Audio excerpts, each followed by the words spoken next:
¿Papeles de qué? Para entrar. ¿Pero vosotros de dónde sois? Marruecos. Pues entonces nosotros no podemos dar esos ¿Por qué? papeles. ¿Por qué no? Dios.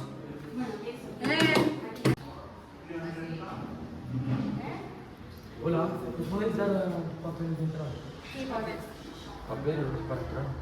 No puedo dar el papel. Pero ¿por qué siempre los No me dejan. refugiados tienen que venir siempre a recurrir a España? Ya estamos cansados.